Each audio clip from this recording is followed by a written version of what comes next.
What's happening, guys? Sam Adams here, and welcome to a brand new episode of the Jampack Report. Today for August the 28th of 2019. Of course, for those that are brand new to the show, this is a daily gaming news podcast that keeps you up to date and informed on everything happening in the gaming industry. Some may even say it keeps you abreast of the situation. They would say that. But we have a lot of news to dive into today. Adidas has signed Ninja as its first pro gamer that is going to be repping the brand going forward. Mixer streamers, speaking of mixer streamers, can now earn cash for recommending Xbox Game Pass, a pretty big move towards making some kind of service similar to that of Twitch Prime on, of course, Microsoft's Mixer streaming platform. Steam's business model is unrealistic, according to an Ubisoft executive. Meanwhile, Apex Legends' newest hero and a new weapon have been leaked at a GameStop conference. The Lion King and Aladdin Sega Mega Drive classics are getting HD remasters, and finally, if you are one of musical ability, Cuphead sheet music has officially been unveiled, meaning you can play the hot tunes from the cool little indie that could. But that's pretty much the lineup for today's show. Again, if you enjoy what I bring to the table, consider clicking that subscribe button on youtube.com/SamuelAdamsMedia or a podcast feed where you do get your podcast. It tends to be what a podcast feed does. But without further ado, let's go ahead and dive into today's top gaming news.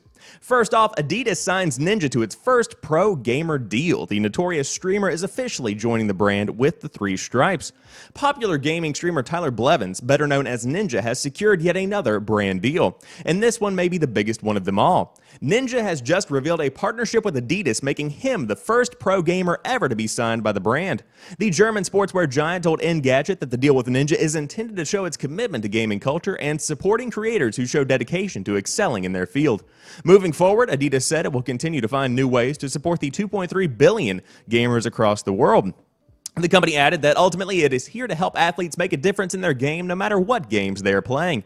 As for Ninja, this announcement comes only a few weeks after he ditched Amazon's Twitch streaming service for Microsoft's Mixer alternative, a move that came as a shock to the gaming community. He also now has his own toy line and reportedly gets paid a cool $1 million to stream new games such as Apex Legends, which is to say there is no shortage of brands wanting to work with him. Ninja has been seen wearing Adidas outfits recently at different events, but not much was made of it until he teased a major reveal on his Twitter account, which featured a trippy video with an Adidas font on it. Adidas does currently sponsor various eSports professional teams, but the deal with Ninja is significant because of the individual aspect of it. We will see over time what comes of the partnership between the company and the notorious gamer/streamer, whether that be gaming-inspired apparel, shoes, or something else entirely. But for now, don't be surprised to see Ninja wearing the brand with the three stripes on it a lot more often. And so, of course, there's a big trailer right now that you can check out if you did want to see Ninja repping the brand, you know, to prove that it's actually happening. But overall, this is a pretty big deal, again, because this is the first individual to be signed by Adidas, which is a pretty major brand. And I think you're going to be seeing a lot more big brands go in on gaming and on esports over the coming years, because it's not shrinking by any stretch of the imagination. Esports is becoming a pretty big contender when it comes to what makes money in 2019. These sports that people pay attention to. Yes, technically other traditional sports are bigger, but esports is growing at a very, very fast rate. And we've been talking about all these big events on episodes of the podcast over the past few weeks, and I think it's worth mentioning that a lot of money is being funneled into not only the prize pools, but also the production value and also the overall event venues, stuff like that. You are having a ton of money exchanging hands in the world of esports, which brings a lot of companies to the dinner table, if you know what I'm saying. Now, I do want to mention that there is this Mixer and Twitch component to this story. You know, of course, Ninja switching from Twitch to Mixer, hypothetically, a bad move in the long run, hypothetically a good move in the long run, depending on how you look at it. But I do want to point out that it doesn't matter where Ninja is streaming. It doesn't matter if he is on Twitch. It doesn't matter if he is on Mixer. Whenever an executive sees the name Ninja, he is now known as Ninja. He has established a brand. He isn't connected to Twitch anymore. He isn't connected even to Mixer, his new home for streaming. He is simply Ninja, and brands want Ninja. That's why he's able to sign exactly this kind of deal that we see here with Adidas today.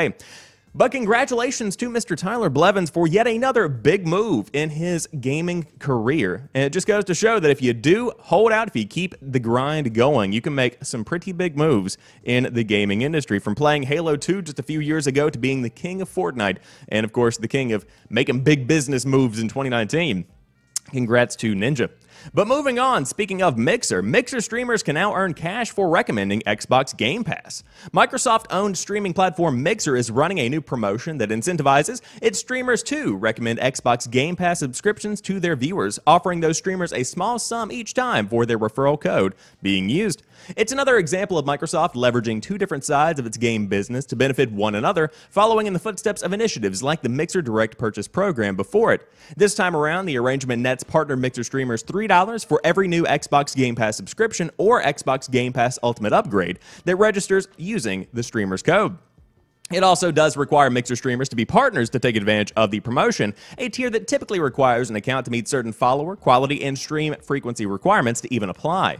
On Mixer's side, a blog post says that the promotion is a result of the important role Mixer partners play in the discovery of new games, and notes that another announcement trying the two services together is in the works as well.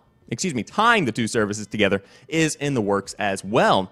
And I would say this is the first step in what exactly is going to be happening between Xbox Game Pass and Mixer. Of course, Xbox Game Pass is the best deal in gaming. You get access to tons of games that continuously revolve, and you have new releases included with Game Pass as well. And with Ultimate, you even have the PC games that you can play on top of that. Tons of stuff coming with Xbox Game Pass Ultimate, but the collaboration with the Mixer side of what Microsoft brings to the table is incredibly interesting. Now, the referral codes are pretty much similar to that of the Epic Games Store, where you can have a creator code if you want to buy some skins on Fortnite or even a game on the Epic Games Store, and your creator of choice gets a kickback in a monetary fashion. Now, the big question is, what is going to be happening going forward?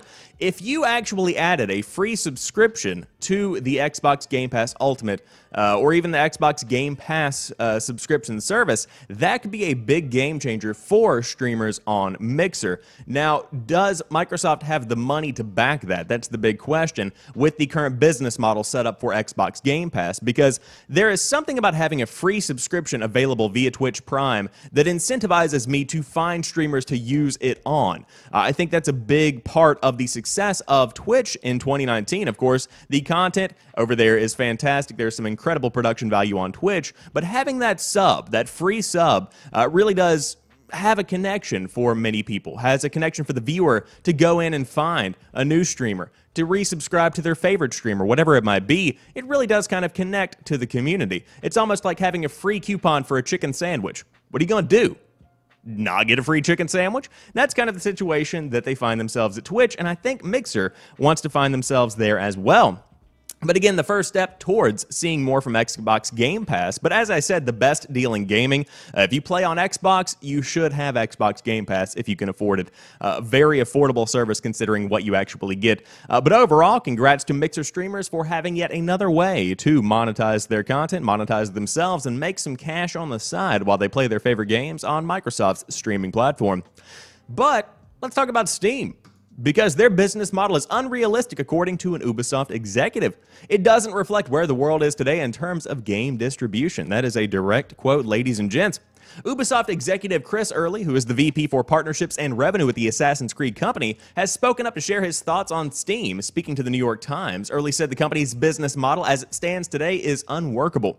It's unrealistic, the current business model they have. It doesn't reflect where the world is today in terms of game distribution, he said.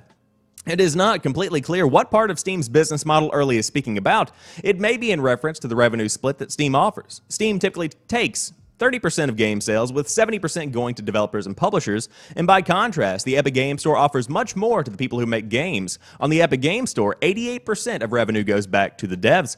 Given Early's comments, it's not hard to understand why Ubisoft elected to release The Division 2, one of the company's biggest games of 2019, on the Epic Games Store instead of Steam. The Division 2 was also released on Ubisoft's own Uplay store, and sales of the game there grew 10 times after the decision to bypass Steam. It is not clear if Ubisoft will have a strict no Steam policy with its future releases. One of the company's major upcoming games, Ghost Recon Breakpoint, will also not be sold on Steam. Epic CEO Tim Sweeney also quoted in the story and said he spoke about how game stores are known to extract an enormous portion of games industry profits. As such, they are ripe for disruption, he said. Super Meat Boy developer Tommy Rafinis, I believe I said that name correctly, is quoted as well. He talked about how he believes the video game business needs better systems for buying and selling games. The only way we will get it is if companies with tons of money are innovating and trying to outdo each other, he said. The full story is fascinating and well worth a read if you did want to click on the link, which is in the article, which I have linked down below the YouTube video. But incredibly intriguing to see Ubisoft saying this kind of thing. Of course, not necessarily surprising because they have been releasing tons of their games on the Epic Games Store, much to the success of the company. Of course, as the article does mention, traditionally people will boycott the Epic Games Store. That tends to be what happens, and then they'll try and find their games elsewhere. Well, whenever you don't have the game released on Steam, but you still really want to play The Division 2, guess what? Ubisoft's Uplay probably already installed on your PC. They get 100% of the profits from that one. It's a win-win all around. If you don't want to use Uplay, you can use the Epic Games Store. If you don't want that one, you can use Uplay. Boom shakalaka, they're making money hand over fist either way. So they don't really care. But is it unrealistic to say the developers get 70% while the storefront gets 30%? I would say yes, just because of the fact that times they are changing, and now that the Epic Games Store has disrupted the industry in such a way that it shows they can take less of a cut and give developers more. Now that we know it's possible, why wouldn't Steam change its policies? But overall, it's still an evolving story. You know, it's something that will continue to grow over the time that we are seeing this growth period of new platforms, new storefronts, new ways to sell games online. As digital continues to grow, the space is going to evolve more and more. And one thing that does come to mind is the fact of how far we've come in a very small amount of time, all things considered, because I think back to the PlayStation storefront whenever you had the first round of digital games really coming into the limelight. There were few sales, few and far between. Games that were $4 at GameStop might be $60 on the PlayStation Store, and that made digital so incredibly unappealing. But as time has gone on, there are often times when you can get games cheaper digitally through sales and through promotions and through very, very frequent price drops as compared, or at least equal to, what you can find at your local mom and pop shop or your GameStop. Stop. I was trying to make a rhyme there. Didn't work out. But overall, Steam's business model is unrealistic, according to an Ubisoft executive. But we've talked about enough logistical stuff. Let's move on and talk about the games, shall we? Apex Legends' next hero and a new weapon have been leaked at a GameStop conference. Once again, news about Apex Legends' upcoming hero and weapon has dropped ahead of an official announcement. It is no secret at this point that the next hero/legend coming to Apex Legends is Crypto. Even if you ignore the data mine leaks, Respawn has officially teased Crypto with the help of in-game Easter eggs and, of course, in the Season 2 reveal trailer. As the launch of Season 3 approaches, the mysterious new hero is becoming more and more clear. At a GameStop managers meeting held this week, EA showed up with some new information on Apex Legends' next season. Among them was a brief look at Crypto, the new charge rifle, and a teaser for what looks to be a Halloween event, something that also leaked a while ago. Although the information shared at the meeting is meant to be confidential, Reddit teaser and user Tevis3D shared two pictures taken during EA's presentation, which show Crypto, the charge rifle from Titanfall, and a new Gibraltar skin. And of course, here they are in succession. There is your tease at Crypto, who looks to be straight out of Cyberpunk 2077, not even gonna lie. The brand new charge rifle looks to be pretty dang ugly, but hey, who knows? Looks like it could be an interesting piece of equipment. And finally, the new Gibraltar skin, which looks to be a play on Frankenstein. That's actually really, really cool. I like that a lot. But according to recent data mines, Crypto's tactical ability lets him send a drone capable of scouting, hacking doors, and even picking up dead teammate banners. Anything the drone sees is transmitted back to Crypto's teammates. And Crypto's ultimate sends an EMP blast from the drone that disables traps, slows down enemies, and deals shield damage. Bearing in mind the name Crypto may not be the hero's final name, data mined information is usually pretty close to the real thing. Respawn has already confirmed in a blog post that each new season will kick off with a new legend, new weapon, and a major map update. Season 3 does not yet have a launch date, but we are guessing sometime in October, which is shockingly close, considering that we are at the end of August and have just 1 month to go between now and October, for those that don't know the traditional calendar year.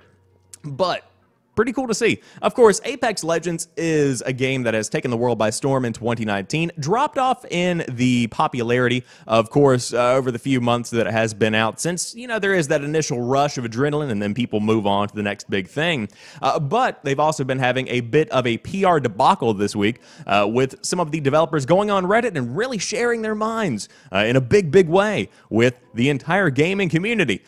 It was really shocking. We talked about it on the show. There's a whole episode dedicated to it on youtube.com/SamuelAdamsMedia.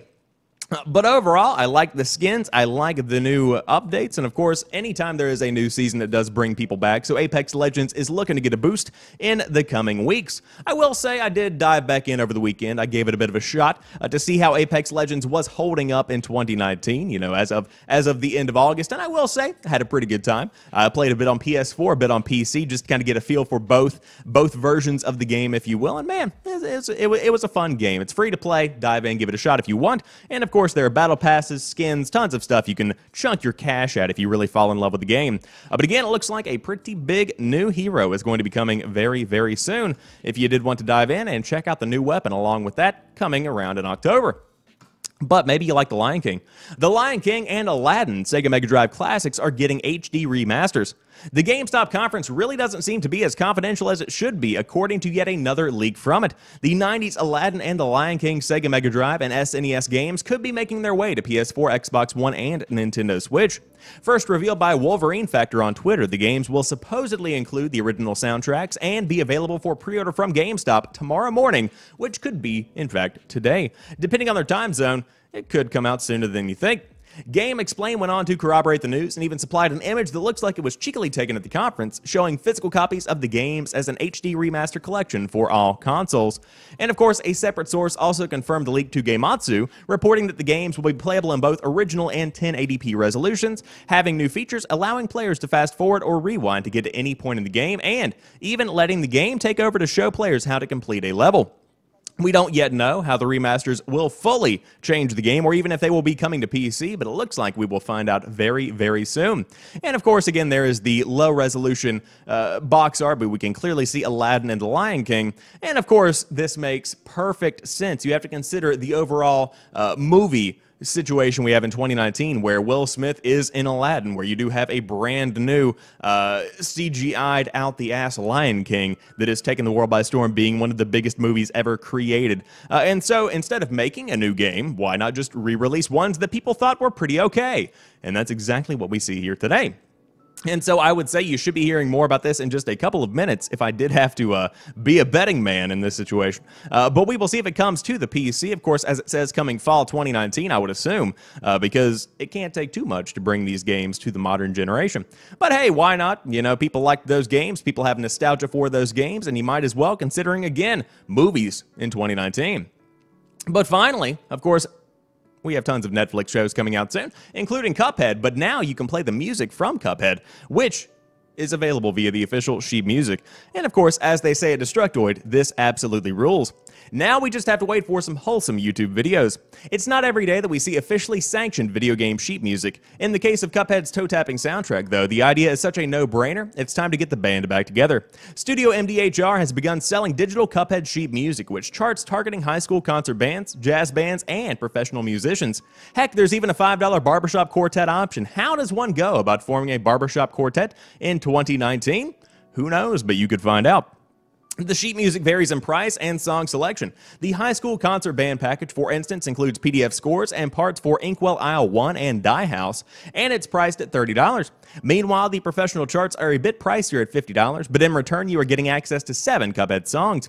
I'm not at all in the target market for this stuff. I was forced to play trombone in high school and it did not go well, but I can appreciate what Studio MDHR is doing from afar. Talk about a cool intersection. And I will say that as somebody who was in band in high school, I played jazz guitar, this would have been absolutely so dang cool, I couldn't even believe it. Of course, we played traditional private school uppity music 9 times out of 10. My band director was pretty cool. Shout out to Mr. Gunter. And so he would allow us to play a couple of things here and there that were a little bit Rastafarian from time to time, a little bit hard rockian from time to time. I had a pretty good time in band in high school, but at the same time, to be able to have Cuphead music for $30, not that bad. It's really not a very high entry fee considering what some of this sheet music does tend to cost whenever you're really talking about what they could charge for it. But I'm glad to see this. I can't wait to see the YouTube videos myself. Without a doubt, they're going to be coming. And man, that makes me super, super happy. Of course, this makes joining band even more enticing. And I'm a big fan of the arts in high school. I'm a big supporter of getting into acting, getting into drama, getting into the arts overall. And so this is really cool. It's a really cool incentivizing tool to get people to pick up an instrument and play something instead of just playing Cuphead. But of course, you can always just play Cuphead. That's totally cool too. But that rounds out today's episode of the Jampack Report. Of course, if you guys enjoyed this one, be sure to drop me a like down below on the YouTube video. And if you happen to be watching, or I suppose that's not possible, listening on the podcast version of the show, be sure to subscribe via your podcast feed if you have not already. But if you have, thanks for coming back for another one. Of course, I will be back tomorrow with a brand new episode of the Jampack Report. But until then, have a fantastic rest of the day. I'll talk to you soon, and peace.